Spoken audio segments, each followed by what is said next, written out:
What I have come to understand since taking this office is that the external influence over African nations isn't solely economic. It is maintained through relentless pressure, often escalating to violence, against any leader who dares to genuinely pursue national autonomy. They will undoubtedly dismiss my words as paranoia. They will claim the evidence I present is manufactured, mere propaganda to justify firm security measures. Let them, because the documentation is undeniable, the elaborate schemes are laid bare. The proof is verifiable. Now, every African leader, every citizen across this continent can see precisely what transpires when you challenge entrenched external interests. You face more than just financial restrictions or diplomatic isolation. You confront systematic operations of neutralization, orchestrated by powerful foreign entities with vast resources and a chilling lack of accountability. This is the narrative they desperately tried to bury, the dossier of destabilization they sought to keep classified, the irrefutable evidence exposing how African sovereignty is violently suppressed by the very powers that champion democracy and human rights abroad. I am sharing this story while I still can, for my time may be limited. Should they succeed in silencing me, I want the world to know unequivocally who was responsible and why.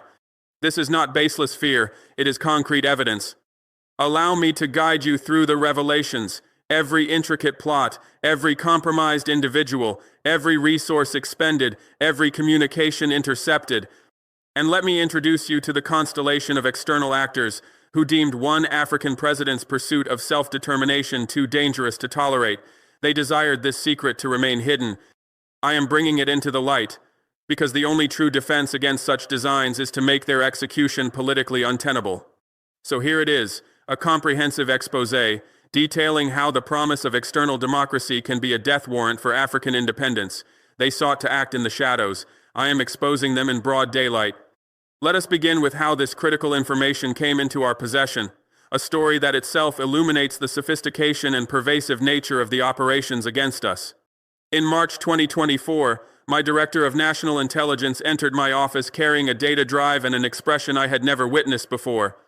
Not mere concern, not anxiety, but something far darker, a potent blend of fear and outrage. "Mr. President," he stated, "you need to see this immediately, and then we must decide our response." He connected the drive to a completely isolated computer system, air-gapped from all networks. We take no chances with potentially compromised hardware. What appeared on screen was a structured directory from a foreign intelligence server, classified documents, operational files, communication logs. "Where did this originate?" I inquired. He explained it came from a source within a prominent external intelligence service, an individual so disturbed by their agency's activities on our continent that they developed a conscience. Not a recruited agent, not someone we had subverted, but a volunteer, an intelligence officer so appalled by what was being planned that they copied critical files and found a way to deliver them to us. They are likely gone now, perhaps imprisoned. Such entities do not forgive whistleblowers who expose their African operations. But before they were apprehended, they provided everything. Thousands of documents, years of intelligence, operations spanning numerous African nations. And nestled within that colossal data dump was the detailed plan for my neutralization.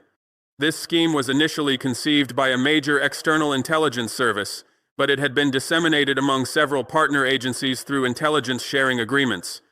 A network of foreign powers, multiple intelligence services, united against a single target.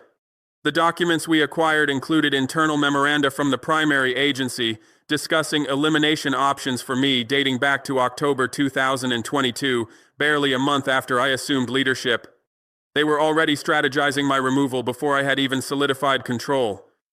There were also situation reports from another powerful intelligence entity assessing post-leadership scenarios in our nation. They weren't questioning if I should be removed. They were planning for the aftermath of my departure. Further communications detailed concerns about African sovereignty movements and the perceived necessity to neutralize regional destabilizers, a chilling euphemism for political assassination. Still other documents outlined the recruitment of local assets and the establishment of front companies for operational support. We found financial transaction records showing covert funds flowing from these intelligence entities through shell corporations to individuals within our borders. Surveillance reports included photographs, precise location data, and meticulous pattern of life analyses. They had been observing me for months, mapping my routines, identifying vulnerabilities. Most disturbingly, there were detailed operational plans for various methods of removal, ranging from remote strikes to covert poisoning to engineered accidents. This was not the rogue action of a single nation.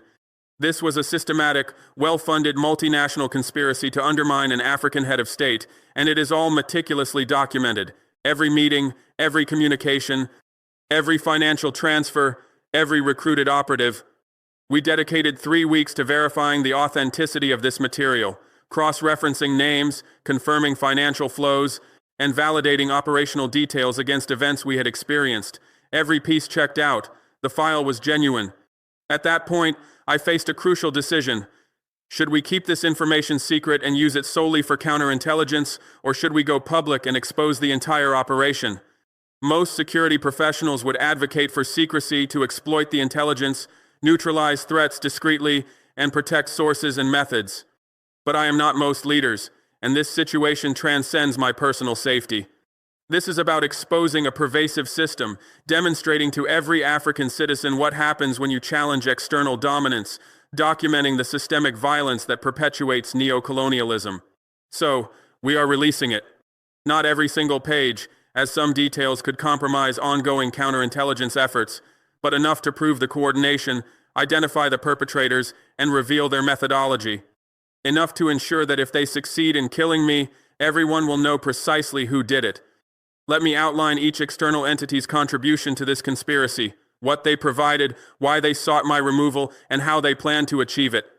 And let me assure you, this is not the work of a few rogue intelligence officers. This reaches the highest echelons of government in every implicated nation. Operations of this scale and complexity do not proceed without explicit political authorization. Ministers were aware, heads of state were aware, prime ministers were aware. They all sanctioned this operation to eliminate me, and now, you too will know. The involvement of a former colonial power was the most extensive. This is understandable. I moved to remove their military presence, restrict their corporate exploitation of our resources, and reject their enduring political control. I represent their worst nightmare, an African leader who genuinely means what he says about sovereignty.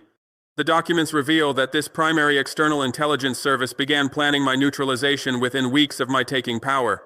An early memorandum, dated October 15, 2022, bore the subject line, Leadership Challenge, Operational Options. I will paraphrase the key sections, as the language is deliberately bureaucratic, designed to obscure the true intent. The memo analyzed my background, my military experience, my public statements, and concluded that I posed a critical threat to their strategic interests in the region. It noted that, unlike previous leaders, I appeared ideologically committed to genuine sovereignty, rather than merely using nationalist rhetoric for domestic political gain. Translation: they are accustomed to African leaders who speak of independence, but ultimately accept their financial aid and follow their directives. They assessed that I was different, that I actually meant it. The memo proposed 3 intervention options, ranging from political containment through regional pressure to executive action with successor positioning. Executive action is intelligence terminology for assassination. Successor positioning means they were already planning who to install after my removal. This was not mere contingency planning, it was active operational development just 1 month into my presidency. The documents show that this external intelligence service developed several distinct methods for my elimination. One method involved a remote strike, disguised as an attack by local insurgent groups.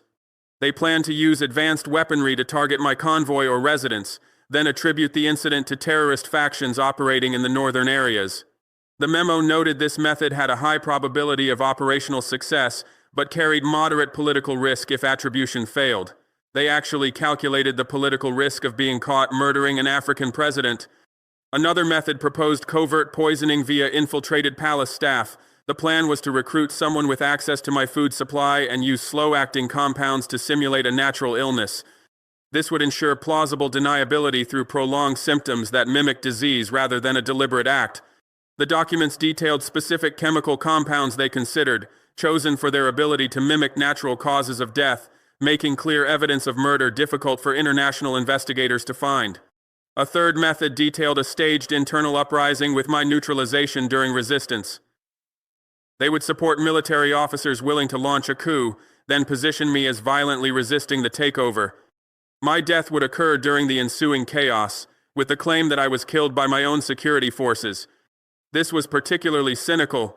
They would foment an internal conflict, kill me themselves, then blame my death on internal military violence, achieving maximum plausible deniability. A fourth method involved a precision strike during a public event. This plan entailed using recruited local assets or infiltrated foreign operatives to conduct a long-range attack during a public appearance. The immediate elimination of the operative would prevent interrogation, and the attack would be attributed to domestic opposition. A classic intelligence operation, the perpetrator never survives to identify their handlers, and the blame falls on internal political dissent, not external intelligence. Finally, a fifth method involved an engineered vehicle accident on a remote road. They would tamper with my vehicle's mechanics, causing a fatal crash on an isolated route between cities. The crash would be severe enough to make mechanical sabotage difficult to prove in a post-incident investigation. They meticulously analyzed my travel routes, identifying segments where such an accident would appear most plausible and least likely to arouse suspicion of foul play. These were not mere hypotheticals. These were developed operational plans with detailed resource requirements, timeline estimates, and risk assessments. The documents show this intelligence service allocated significant funds, millions of euros, for these operations in our nation for fiscal year 2023. This figure excluded any direct bounties. It covered operational budgets, surveillance, asset recruitment, logistics, and equipment. They spent a substantial sum planning my removal. The money was routed through front companies to obscure its intelligence origins. Several such entities, ostensibly involved in security consulting or development assistance in neighboring countries, were identified as shells operated by this foreign intelligence service. These companies hired our nationals for legitimate-sounding work, but the true purpose was intelligence gathering and operational support for these schemes. We identified a number of our citizens on this external payroll. Some knowingly worked for the foreign agency, others were recruited under false pretenses, unaware they were aiding plans for destabilization.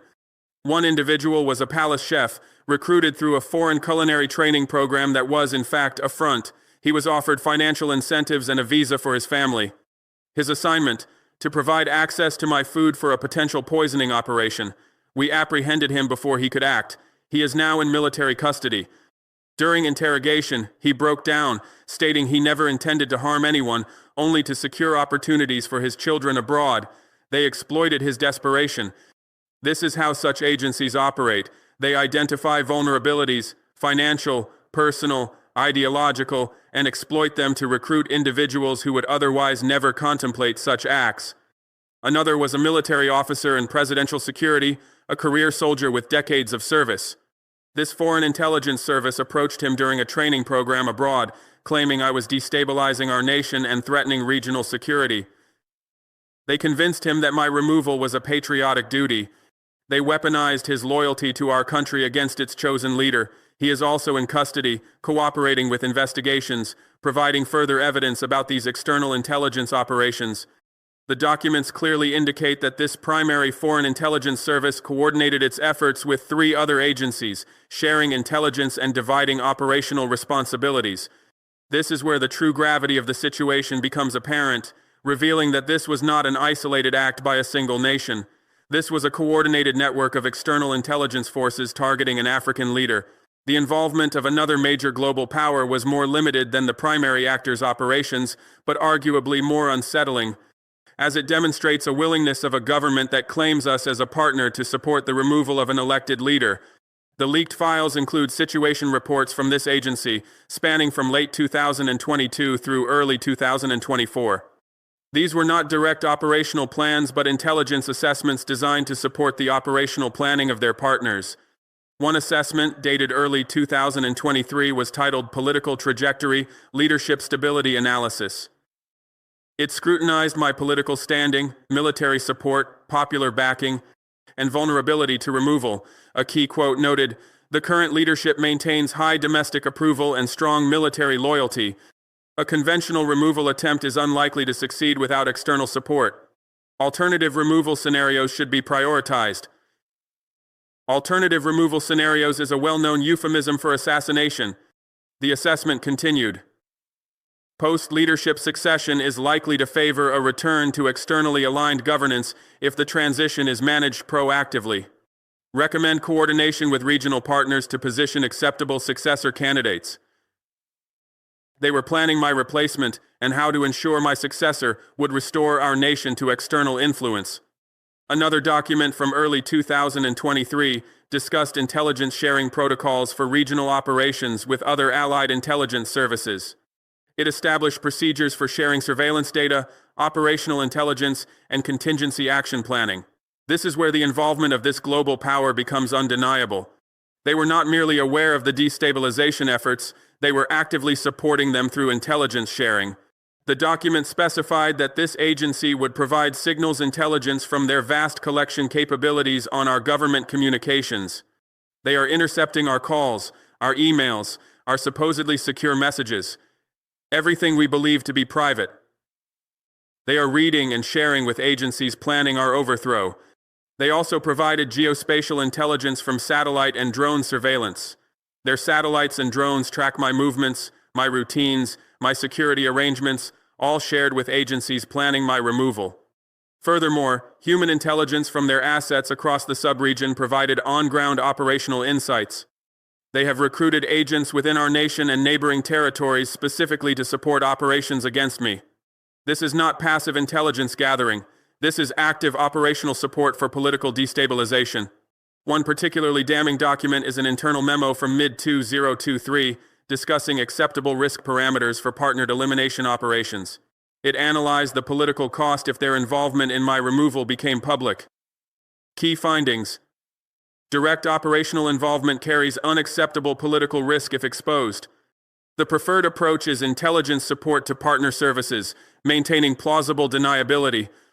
The recommendation: no direct action roles for their personnel, limit support to intelligence provision and post-operation stabilization planning.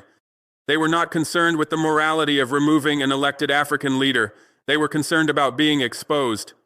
The memo further stated, post-leadership stabilization requires immediate regional intervention, positioning of transitional leadership acceptable to external partners, and rapid economic assistance to the new government to demonstrate the benefits of external alignment. They have meticulously planned the aftermath of my removal. They are prepared to flood our nation with aid money for whoever replaces me, as long as that person restores us to external control. Another document showed this global power coordinated with its aid agency to prepare a post-crisis assistance package for our nation. That's right, their aid agency is coordinating with intelligence services planning destabilization to prepare aid packages for the government they will install after my removal. The assistance package was valued at hundreds of millions of dollars. That is the price they are willing to pay to regain control after eliminating a leader. Consider this. They will spend millions planning my removal, then hundreds of millions buying the loyalty of whoever replaces me, all to prevent one African country from controlling its own resources and making its own decisions.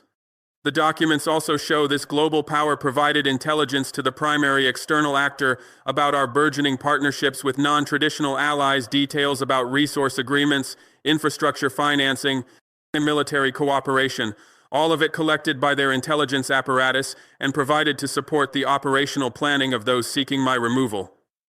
Why? Because our alternative partnerships threaten their strategic interests in Africa. If our nation can successfully forge economic relationships outside their traditional control, other African nations will follow. It is better to eliminate the example before it spreads. We identified several external operatives working within our borders based on communications in the leaked files. Some are foreign nationals operating under diplomatic or business cover. Others are our own citizens recruited by external intelligence. We have not yet apprehended them all. Some we are monitoring to understand their broader networks. Others we have quietly expelled without public accusation, because the reality is this: if we were to arrest every foreign intelligence asset in our nation, we would cripple significant sectors of our economy and our international engagement, and our foreign business community. They're everywhere, and rooting them all out would do more damage to our economy than leaving some in place while neutralizing their most dangerous operations. That's the level of penetration we're dealing with. American intelligence has infiltrated Burkina Faso so thoroughly that comprehensive counterintelligence would require dismantling significant portions of our international engagement.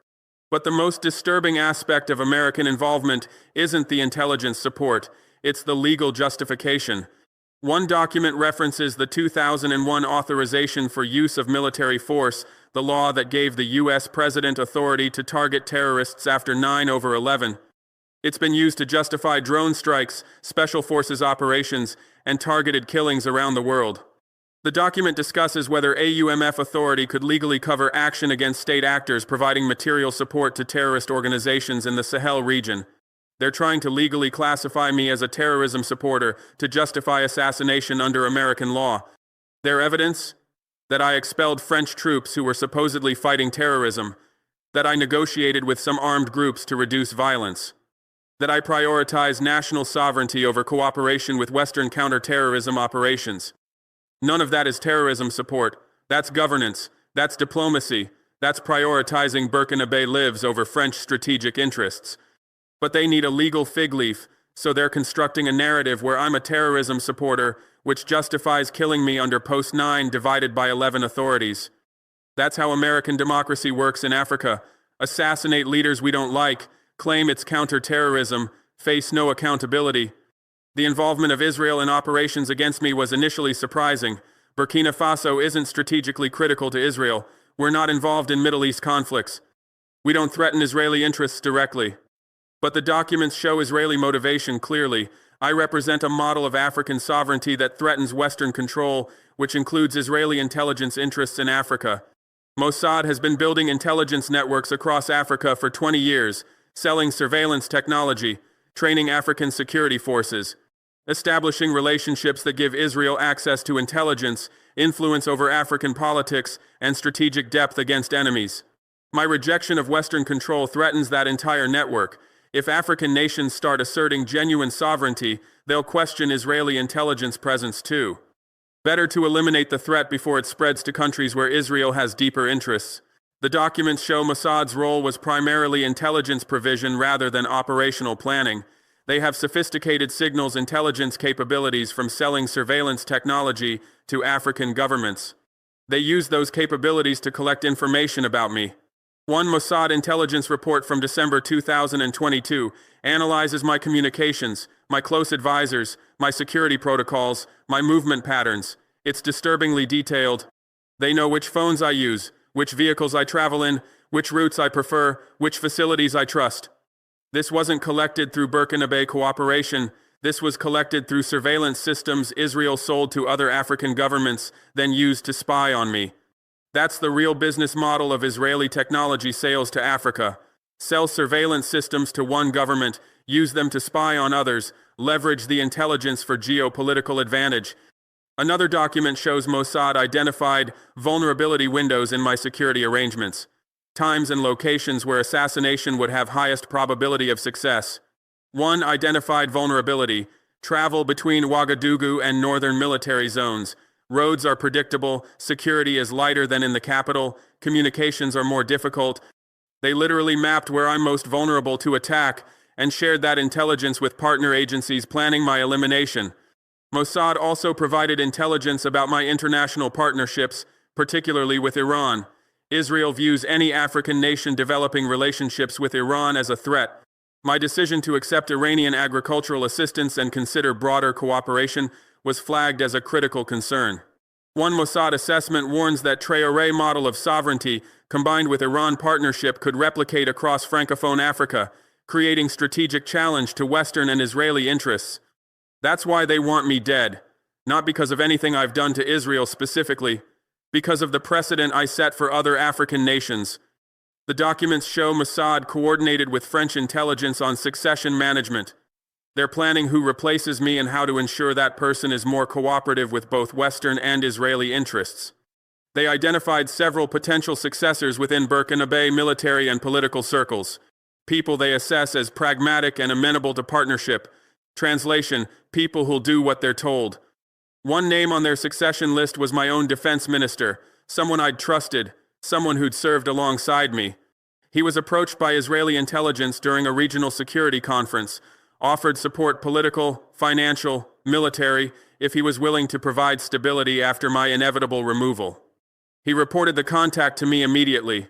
That's how we learned about Israeli involvement before the files leaked. He's loyal, but it shows how deep the conspiracy runs. They're trying to recruit my own cabinet members.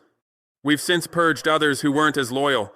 3 senior military officers who'd been in contact with foreign intelligence, 2 ministry officials who'd accepted money, 1 presidential advisor who'd provided information about my schedule. All recruited by different foreign services, all promised various rewards, all willing to betray their country for personal gain. That's what we're fighting, not just foreign intelligence agencies, but the Burkina nationals they've corrupted. The documents also show Mossad provided specialized equipment to support assassination operations. Specifically, surveillance technology that can intercept communications, track locations, and identify patterns without detection. Some of this equipment was provided to French intelligence for their operational use. Some was deployed by Israeli operatives in neighboring countries to maintain surveillance on me when I travel. One document discusses mobile tracking protocols using technology sold to African governments as counter-terrorism equipment. That equipment is being used to track me for assassination rather than fight terrorism. Israel's role in the conspiracy might be smaller than France or America, but it's no less culpable. They provided critical intelligence, sophisticated technology, and succession planning support. They're fully complicit in the plan to murder me. Morocco's involvement is the most surprising to most observers. But it makes sense when you understand regional dynamics and Moroccan intelligence's history of operations in West Africa. Morocco has been expanding influence in West Africa for years, competing with Algeria for regional dominance. They provide economic assistance, military training, intelligence cooperation, all to build a sphere of influence. My rejection of Western control threatens Moroccan strategy because Morocco positions itself as the bridge between Africa and the West. They're valuable to Western powers precisely because they can influence African nations in ways direct Western intervention cannot. If African nations start asserting sovereignty and rejecting Western influence, Morocco's value as an intermediary diminishes. Their entire strategy depends on African nations accepting the system Morocco helps maintain.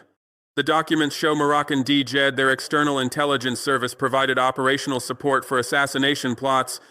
Specifically, they established front companies in West Africa used to funnel money, recruit assets, and provide logistical support. One company called Sahel Investment Partners, registered in Morocco but operating in Burkina Faso, Mali, and Niger, supposedly a private equity firm investing in West African businesses, actually a Moroccan intelligence front. This company hired 43 people across 3 countries, some legitimate employees unaware of the company's real purpose, others intelligence assets conducting surveillance and supporting operations. In Burkina Faso, Sahel Investment Partners employed 7 people. At least 3 were actively involved in surveillance on me and my government. They reported my movements, my security arrangements, my meeting schedules to Moroccan intelligence, which shared the information with partner agencies. One employee was positioned as a business consultant who met regularly with officials in my economic ministry. His real job: identify potential recruits, assess vulnerabilities, gather intelligence about government planning. We arrested him in January 2024, based on evidence from the leaked files. During interrogation, he admitted working for Moroccan intelligence, said he was recruited while studying in Morocco on a Moroccan government scholarship. That's the pattern.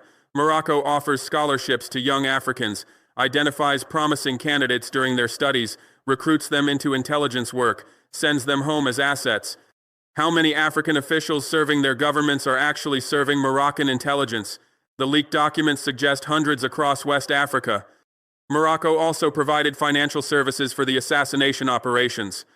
Moroccan banks were used to launder operational funds, making it difficult to trace money from French or American intelligence to assets in Burkina Faso. One financial network moved €2.3 million through Moroccan banking systems to various recipients in Burkina Faso and neighboring countries between 2022 and 2024. The money originated from French intelligence accounts, was transferred through Moroccan intermediaries, and distributed to recruited assets. This isn't a few rogue officers. This requires institutional cooperation from Moroccan banking regulators who'd normally flag suspicious transfers. The operation was sanctioned at high levels of Moroccan government. The documents also show Morocco provided diplomatic cover for intelligence operations. Moroccan embassy staff in Ouagadougou includes DGED officers operating under diplomatic protection.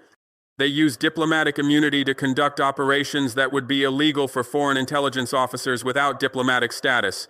One Moroccan diplomat assigned to the embassy was actually DGED case officer managing assets in Burkina Faso. His diplomatic role gave him access to government functions, international events, settings where he could recruit and communicate with assets without suspicion. We identified him through the leaked documents. We declared him persona non grata and expelled him in February 2024. Morocco protested, claimed we were damaging bilateral relations. What they didn't say, we were expelling an intelligence officer coordinating operations to kill me. Moroccan involvement also included providing false flag capabilities, planning assassination methods that could be attributed to other actors, terrorist groups, domestic opposition, regional rivals rather than foreign intelligence. One document discusses using Moroccan-trained Sahelian proxies to conduct assassination disguised as jihadist attack. Morocco has trained security forces from multiple Sahel countries. Some of those trained individuals could be recruited to conduct an operation that appears to come from terrorist groups rather than state intelligence. This is sophisticated false flag planning. Use assets with plausible motivation, Sahelian security officers who might oppose my government, to conduct an operation assassination that gets attributed to a third party, terrorist, protecting the actual organizers' intelligence agencies from accountability. Morocco's willingness to provide this level of support for assassination of an African head of state shows how thoroughly they're integrated into Western intelligence operations against African sovereignty. They're not a neutral party. They're not an African nation supporting African interests. They're Western intelligence proxies operating on African soil with African faces. That makes them particularly dangerous, because they can operate with less scrutiny than obviously Western intelligence agencies.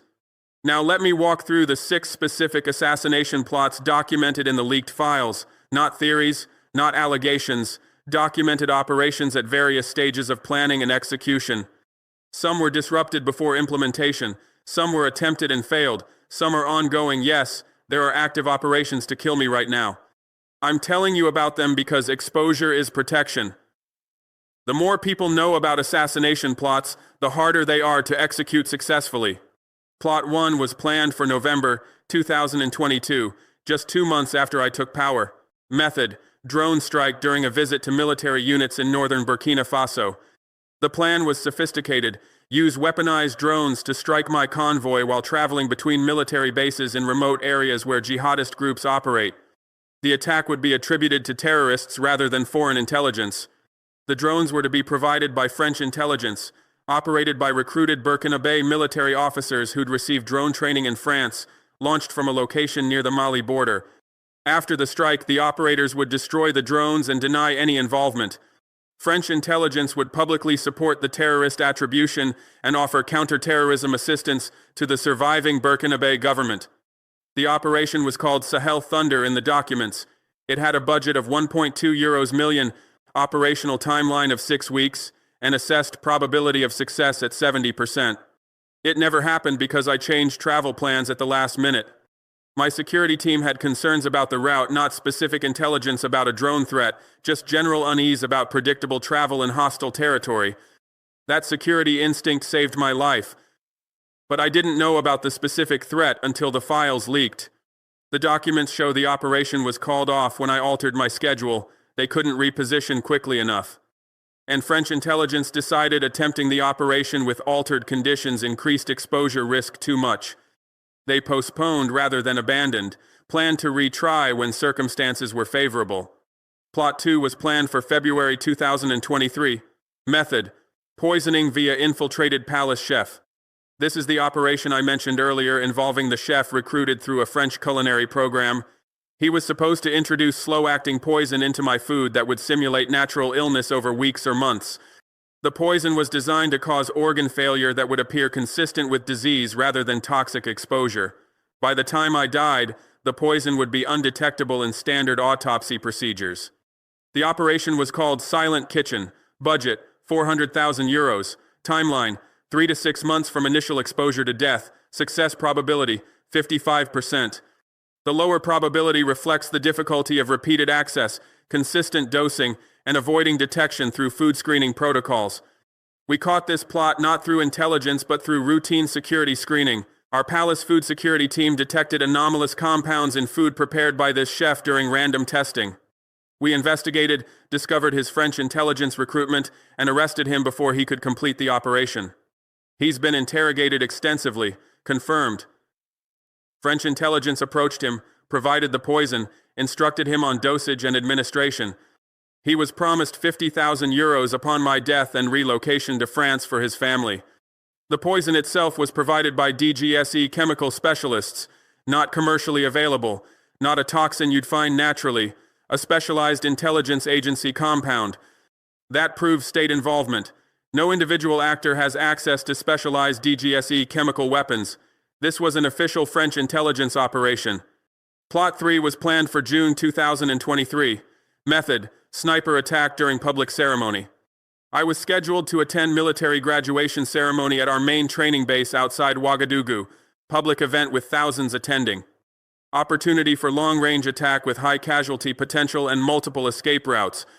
The plan was to position a sniper team in buildings overlooking the ceremony grounds, use high-powered rifle to strike me during the event, immediately eliminate the shooter to prevent interrogation, attribute the attack to domestic opposition.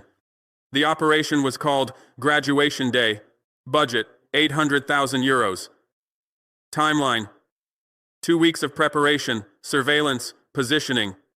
Success, probability: 65%. This plot was disrupted by enhanced security measures we implemented after detecting increased surveillance around the military base. My security team identified unknown individuals conducting what appeared to be reconnaissance of the ceremony location. We increased security perimeter, changed seating arrangements, used different entry routes, added counter-sniper teams. The documents show the operation was aborted because target security protocols exceeded acceptable risk parameters for operator safety and deniability maintenance. They wanted to kill me, but not badly enough to accept higher risk of their operators being captured alive. Plot 4 was planned for September 2023. Method: vehicle accident on remote road between cities. I frequently travel between Ouagadougou and Bobo Dioulasso for government meetings and official events. The route is predictable, partially on rural roads, passing through areas where vehicle accidents are common. The plan was to sabotage presidential vehicles, cause fatal crash on isolated road section, ensure crash severity would prevent clear evidence of mechanical tampering. The operation was called Road Safety. Grim humor in the operation naming. Budget: 300,000 euros. Timeline: 1 week of surveillance, preparation, positioning. Success, probability: 45%. Lower probability because vehicle tampering is difficult with presidential security protocols, and post-accident investigation might reveal sabotage despite attempts to disguise it. We disrupted this plot through basic operational security. We vary routes, change vehicles unpredictably, inspect all presidential vehicles multiple times before use. On the day this operation was planned, we used a different route than scheduled. The sabotaged vehicle was in the convoy, but not the one I traveled in. Random security variants saved my life again. Plot 5 was planned for December 2023. Method: staged coup attempt with assassination during resistance. This was the most complex plot. Recruit military officers willing to launch coup, provide them with funding and weapons, position me as resisting violently, kill me during the coup attempt, install compliant successor. The plan involved approaching officers who'd been passed over for promotion or who had grievances with my government, offer them power and money in exchange for launching a coup. French intelligence would provide arms, communications equipment, and tactical support. Once the coup was launched, they'd position me as responding with violence against reformist officers. During the chaos, I'd be killed supposedly by my own security forces or by coup plotters in combat. The actual killing would be conducted by foreign special forces operators embedded with coup forces. Afterward, coup leaders would establish transitional government, request Western assistance to stabilize the country, and return Burkina Faso to Western alignment. The operation was called Restoration. Budget: 3.5 million euros. Timeline: 3 to 6 months of preparation, recruitment, positioning. Success probability: 40%. Lower probability because coups are inherently unpredictable, involve many people who might defect or expose the operation, and can fail in ways that reveal foreign involvement. This plot was disrupted when one of the officers they approached reported the recruitment attempt to my intelligence services. We identified the broader network, arrested conspirators, expelled foreign operatives supporting the operation. We didn't publicize the coup attempt because exposing it would have revealed intelligence sources and methods we wanted to protect. But we neutralized the threat. Plot 6 is ongoing. Method: long-term infiltration for opportunity strike. This isn't a specific assassination plan with timeline and location. This is a persistent operation to position assets who can strike when opportunities arise. French intelligence has recruited multiple long-term assets with access to my security, my schedule, my inner circle. These assets aren't activated for immediate operations. They're positioned for years, building trust and access, waiting for the perfect opportunity. The documents describe this as patient positioning for strategic opportunity exploitation. They're playing a long game, building deep cover assets who might not act for years but who will be in position when the moment comes. Some of these assets we've identified through the leaked documents, others remain unknown. That's the nature of deep cover intelligence operations. You never know you've found them all. This ongoing operation is the most dangerous because it's diffuse, long-term, and difficult to counter without completely isolating myself from everyone around me. I could fire every advisor, replace every security officer, purge every ministry, but that would cripple my government and make governance impossible. Intelligence agencies know this. That's why deep cover, long-term infiltration is so effective. You can't eliminate every potential threat without destroying your ability to lead. So we live with calculated risk. We improve screening. We vary protocols. We create compartmentalized security. We trust very few people completely. But we can't eliminate the threat entirely. And French intelligence knows it. The documents show they've allocated €15 million for sustained access operations in Burkina Faso through 2027. That's long-term investment in maintaining infiltration capabilities.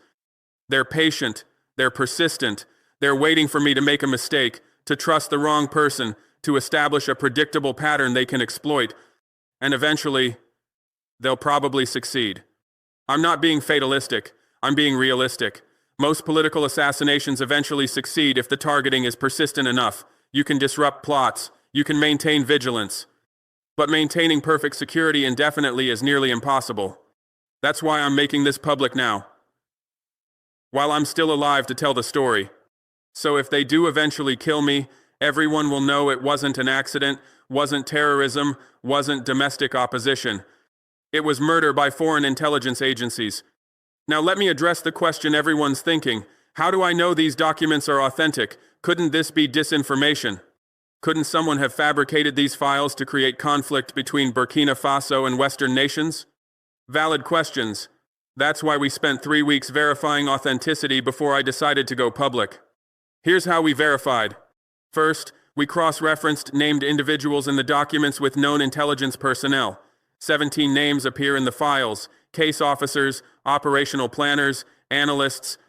We confirmed through multiple independent sources that all 17 are actual intelligence officers in DGSE, CIA, Mossad, or Moroccan DGED. We're not publishing their names because some are deep cover, and exposing them could endanger intelligence sources who provided confirmation, but we verified they're real people in real intelligence positions. Second, we cross-referenced financial transactions. The documents list specific money transfers with dates, amounts, sender accounts, and recipient accounts. We traced 12 of these transactions through international banking records. All 12 transactions occurred exactly as documented: same dates, same amounts, same routing through shell companies and intermediary banks. You can't fabricate financial records that match actual banking transactions unless you have access to classified intelligence or you conducted the transactions yourself. Third, we cross-referenced operational details with security incidents we experienced. The documents describe 6 assassination plots. We'd previously detected and disrupted 4 of them without understanding they were part of coordinated operations. The documents provided context we didn't have before. They explained surveillance we'd noticed, recruitment attempts we'd thwarted, security anomalies we'd investigated. Everything matched. Events we knew happened were described accurately in the documents, including details we'd kept classified. Fourth, we verified technical details. The documents reference specific surveillance equipment, specific weapons, specific communications protocols. We consulted with technical experts who confirmed the equipment described is consistent with systems used by these intelligence agencies. Some of the technical details are so specific and so specialized that only someone with actual intelligence access would know them. This isn't open source information. This is operational detail that confirms insider knowledge. Fifth, we cross-referenced with intelligence from allied services. I'm not going to specify which countries, but some nations friendly to Burkina Faso have their own intelligence confirming Western operations against us.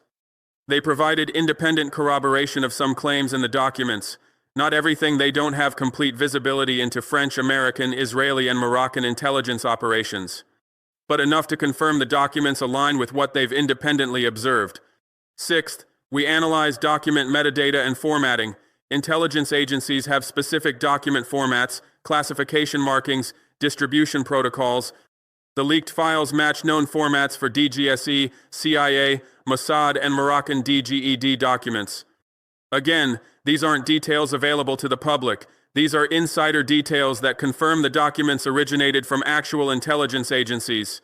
After 3 weeks of verification using all these methods, we concluded with high confidence, not absolute certainty, but high confidence that the documents are authentic. Could some be fabricated and inserted among authentic documents? Possibly. But the core claims that 4 countries are coordinating to assassinate me are confirmed through multiple verification methods. And even if 10% of the documents turned out to be fabricated, the remaining 90% would still prove coordinated assassination conspiracy. The evidence is overwhelming. Now let me address why these 4 countries specifically. What do France, the United States, Israel, and Morocco have in common that would lead them to coordinate my assassination? The common thread is Western control of Africa. All 4 countries benefit from and actively maintain systems that keep African nations economically dependent and politically compliant. France is the most obvious. They've maintained neo-colonial control over Francophone Africa through the CFA franc, military bases, corporate resource extraction, and political interference. My rejection of French domination threatens their entire African strategy. If Burkina Faso successfully breaks away, Mali follows, Niger follows, Chad follows, Senegal follows, the entire French sphere of influence collapses. French economic interests in Africa are worth billions annually. French political influence depends on African support in international forums. French military strategy depends on African bases and access. Losing control of Francophone Africa would diminish France from a global power to a regional European state. That's an existential threat to French national identity and strategic position. So they'll kill to maintain control. They've done it before Sankara, Lumumba, Olympio, and dozens of others. They'll do it again. The United States benefits from the broader system of Western control even without the direct colonial history France has. American strategic interests include preventing African nations from forming alternative alliances with Russia, China, Iran, or other non-Western powers. My partnerships with Russia and China threaten American strategy of maintaining Western dominance in global affairs. Maintaining access to African resources, markets, and military bases. The U.S. has military facilities in several African countries used for counterterrorism, intelligence collection, and power projection. My model of sovereignty threatens that access across the continent, preventing models of development that don't require Western institutions. If African nations can develop without IMF loans, World Bank projects, and U.S. aid, American influence diminishes globally. Preserving the dollar-dominated financial system. If African nations start trading in yuan, rubles, or other currencies, as we're doing, it undermines dollar hegemony that underpins American economic power. The U.S. doesn't need direct colonial control. They benefit from the system France and others maintain, and they're willing to kill to preserve that system. Israel benefits from Western control of Africa in several ways. Intelligence access. Israel has built extensive intelligence networks across Africa by selling surveillance technology and training security forces. These networks provide intelligence about regional threats and give Israel strategic depth. Political support. Israel depends on African votes in international forums like the UN. Compliant African governments support Israel diplomatically. Sovereign African governments might not. Economic interests. Israeli companies operate across Africa in agriculture, technology, security, and other sectors. They benefit from Western-friendly governments that welcome foreign investment. Counter to Iranian influence, Israel views any African nation developing relationships with Iran as a threat. My openness to Iranian partnership threatens Israeli regional strategy. Israel isn't concerned about Burkina Faso specifically. They're concerned about the precedent. If my model spreads, Israel loses intelligence access, diplomatic support, and strategic positioning across Africa. Morocco benefits from being the intermediary between Africa and the West. Their value to Western powers is their ability to influence African nations in ways direct Western intervention cannot. Moroccan economic interests depend on maintaining good relations with France and the US, who provide investment, trade, and political support for Morocco's claims over Western Sahara. Moroccan regional influence depends on other African nations remaining within Western-aligned systems where Morocco can operate as broker and intermediary. If African nations start asserting genuine sovereignty and rejecting Western systems, Morocco loses its intermediary role. Their entire strategy becomes obsolete. So Morocco has both strategic and economic incentives to support Western operations, maintaining compliant African governments. The common thread: all four countries benefit from the current system of Western dominance over Africa. And I threaten that system fundamentally. Not because I'm particularly important, because I'm an example, a template, a proof of concept. If Burkina Faso, small, poor, landlocked, underdeveloped, can successfully reject Western control and survive, any African nation can. That's the real threat, not me personally, the precedent I set. And that's why they're willing to coordinate across 4 intelligence agencies, spend millions of euros and dollars, and risk international exposure if the assassination is detected. They're not trying to kill Ibrahim Traoré, they're trying to kill an idea, the idea that African sovereignty is possible. But here's what they don't understand. You can't kill an idea by killing the person who embodies it, especially when that person has made sure the idea is public, documented, and spread across the continent. They killed Sankara. Did that kill his ideas? No. His ideas spread, inspired new leaders, inspired me. If they kill me, they'll create another martyr, another symbol, another inspiration for future leaders. They'd be smarter to let me succeed or fail on my own merits. If my model fails economically, that discredits the idea more effectively than assassination. But they can't risk it, because they know my model isn't failing, it's working. And that terrifies them. So they'll try to kill me, and maybe they'll succeed. But the idea will survive. Because ideas don't die when bodies do. Now let me address the response to this leak. What happened when these documents started circulating? How did the 4 countries react? What consequences have there been? The initial leak occurred on March 3, 2024.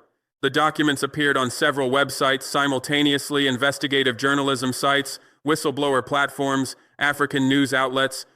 Within hours, they'd been downloaded millions of times. Within days, African media was covering the story extensively. Within weeks, it was international news. The 4 accused countries responded with variations of the same strategy: deny, deflect, discredit. France issued a statement calling the documents fabricated disinformation designed to damage Franco-African relations and undermine legitimate security cooperation. They claimed the leak was orchestrated by Russian intelligence to sow division between France and African partners. Notice what they didn't say. They didn't specifically deny planning my assassination. They called the documents fabricated but didn't refute specific claims. Classic non-denial denial. The statement continued. France remains committed to supporting stability and development in Burkina Faso and across the Sahel. Allegations of improper intelligence activities are baseless and reflect ongoing disinformation campaigns targeting French interests. They're more concerned about French interests than about allegations they're trying to murder an African president. That tells you everything about their priorities. The United States responded through a State Department spokesperson: "We have no comment on alleged intelligence documents and do not discuss intelligence matters publicly." The United States supports democratic governance and sovereignty for all nations, including Burkina Faso. Carefully worded. They don't deny the documents are authentic. They don't deny involvement in assassination planning. They just refuse to comment. And they claim to support sovereignty while the leaked documents show them supporting operations to eliminate a sovereign African leader. The hypocrisy is staggering. Israel's response was the most minimal. A brief statement from the Ministry of Foreign Affairs. Israel maintains appropriate intelligence relationships with partners globally consistent with international law and norms. We do not comment on specific intelligence matters.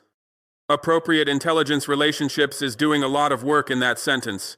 Does appropriate include providing intelligence for assassination operations? They don't deny it, they just don't comment. Morocco issued the strongest denial. The Kingdom of Morocco categorically denies any involvement in alleged operations targeting President Traoré or any African leader. These accusations are false and appear designed to damage Morocco's positive relations with Burkina Faso and other West African nations. More forceful than the others, but still carefully worded, they deny alleged operations without specifying what operations they're denying. They could argue later they were denying different operations than what the documents describe. Notice all four responses share common elements. None specifically deny planning my assassination. They deny vague allegations or accusations without addressing specific documented plots. All suggest the documents are disinformation, but none provide evidence the documents are fabricated. They want people to doubt authenticity without having to prove fabrication. All avoid detailed response, because detailed response would require either admitting truth or lying about specifics that could be fact-checked. All try to change the subject. France talks about Russian disinformation. The US talks about democratic values. Israel talks about international norms. Morocco talks about positive relations. None address the actual content of the leaked documents. That's because they can't. The documents are real. The operations are real. The assassination plans are real. So they respond with strategic ambiguity and hope the story fades from public attention. But it hasn't faded, because African media and African civil society won't let it fade. African journalists have been investigating, corroborating details, interviewing sources, publishing follow-up stories. This isn't going away. African civil society organizations have demanded investigations. They've called for UN inquiries. They've organized protests at French, American, and Israeli embassies across Africa. In Senegal, thousands marched demanding French military withdrawal and accountability for assassination plotting. In Kenya, youth movements organized demonstrations at the U.S. Embassy demanding answers about American involvement. In South Africa, civil society groups called for breaking diplomatic relations with Israel over their role in operations against African leaders. The response has been continental. Because Africans understand this isn't just about me. This is about how Western powers treat all African leaders who challenge their control. If they'll plot to kill me, they'll plot to kill others. This is a system of violent control, not an isolated incident.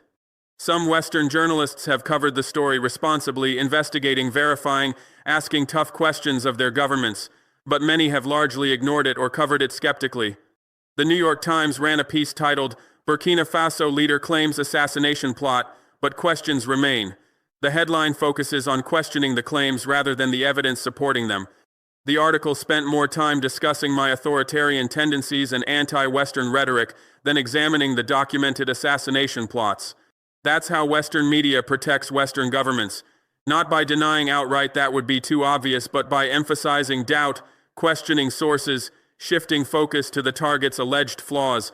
If this was Russia or China plotting to assassinate a Western-aligned African leader, it would be front-page news for weeks, investigations, condemnations, sanctions.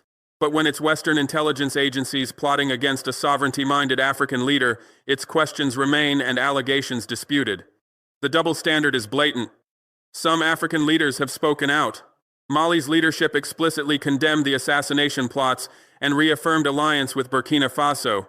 Niger's government issued a statement supporting investigation and accountability. But many African leaders have stayed silent, afraid of Western retaliation if they support me, afraid of becoming targets themselves if they speak too loudly. That silence is what Western powers count on. They know most African leaders are more afraid of Western pressure than committed to African solidarity. But the silence is cracking, because this leak makes African leaders realize, if they can target me this brazenly, they can target anyone. No African leader is safe from Western intelligence operations if they pursue policies Western powers oppose. That realization is spreading. and it's making African leaders reconsider their relationships with Western intelligence agencies and their security partnerships. How many African security services have been penetrated by French, American, or Israeli intelligence? How many African leaders are under surveillance by foreign agencies? How many assassination plots exist beyond the one targeting me? These questions are now being asked across the continent, and Western powers don't have good answers. The most significant consequence of the leak isn't diplomatic or political, it's psychological. For decades, African leaders and citizens knew Western powers interfered in African affairs, but knowing abstractly is different from seeing documentation. These leaked files make the violence concrete. They show exactly how it works, the budgets, the recruitment, the methods, the coordination.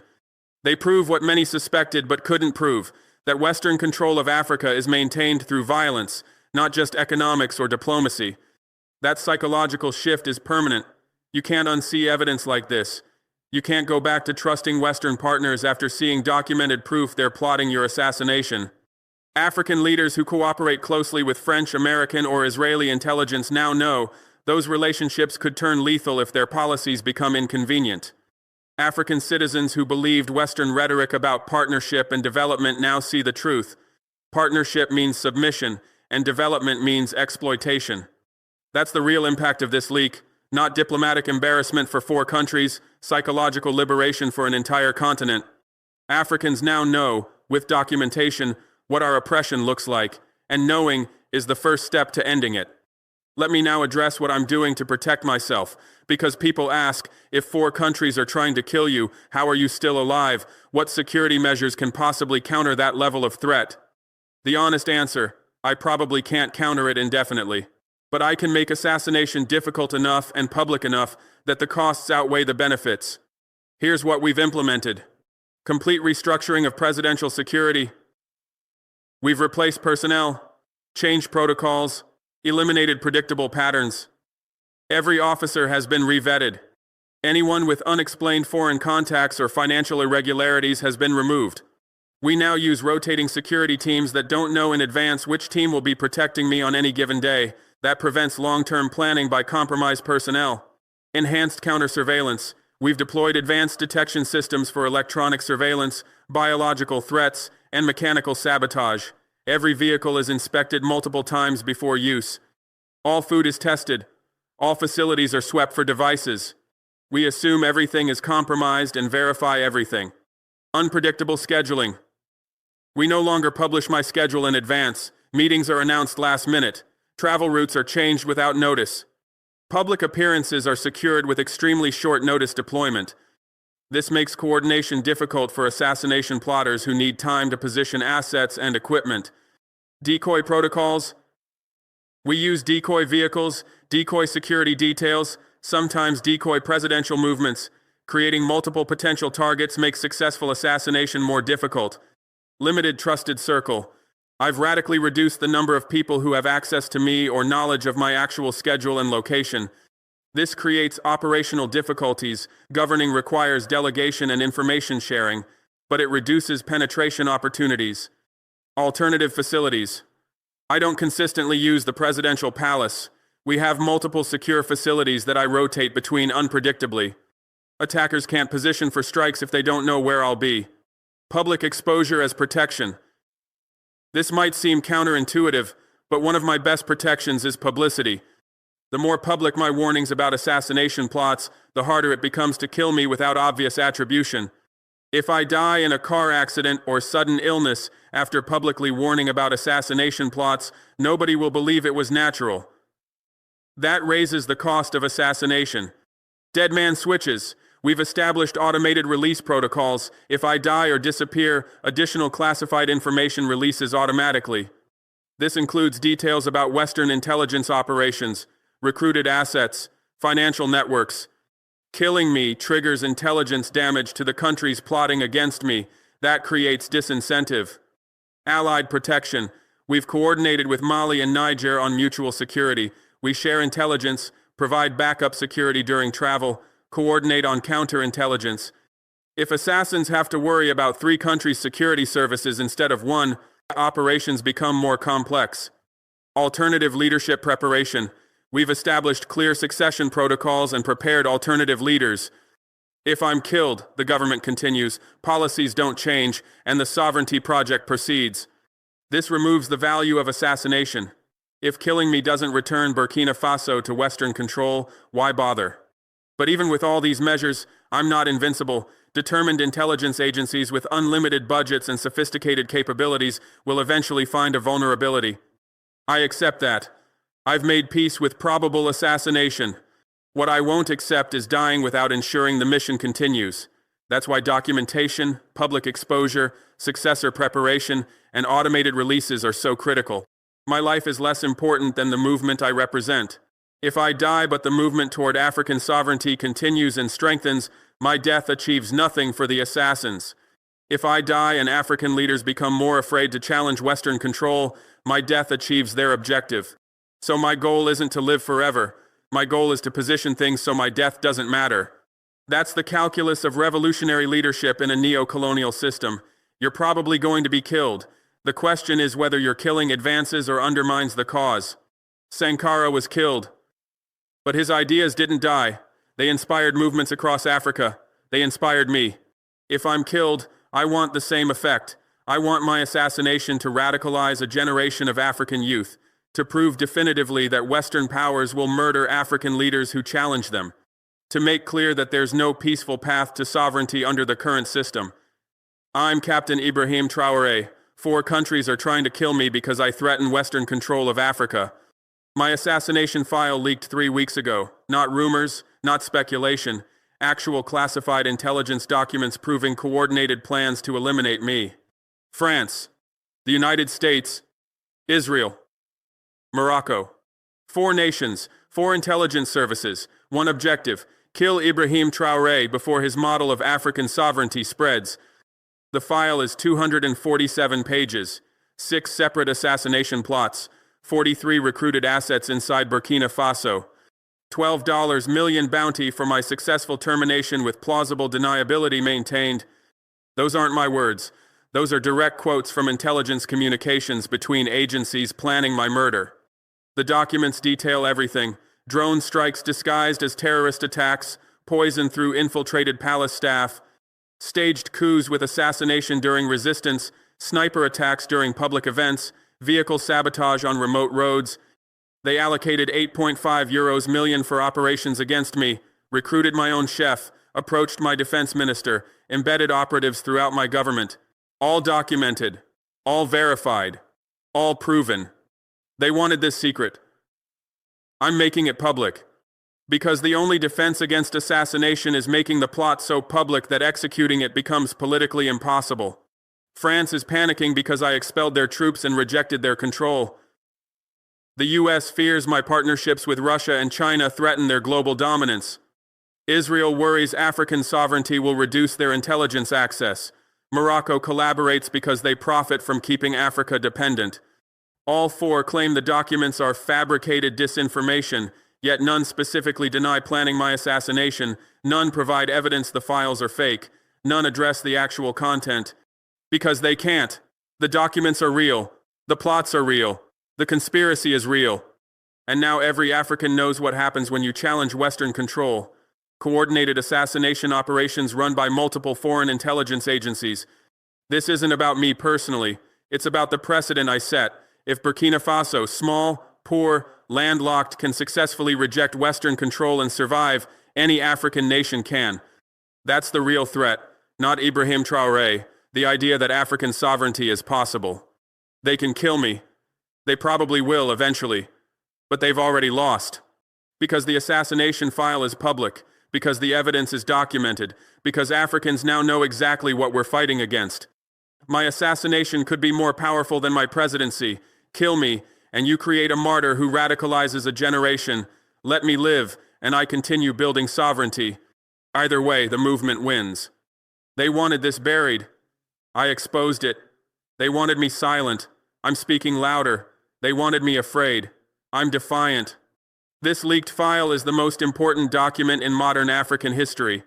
It exposes how Western powers maintain control through violence, not partnership. And knowing how the system works is the first step to dismantling it. the liberation struggle continues, with or without me, because African sovereignty is an idea, and that idea is bulletproof, even if I'm not.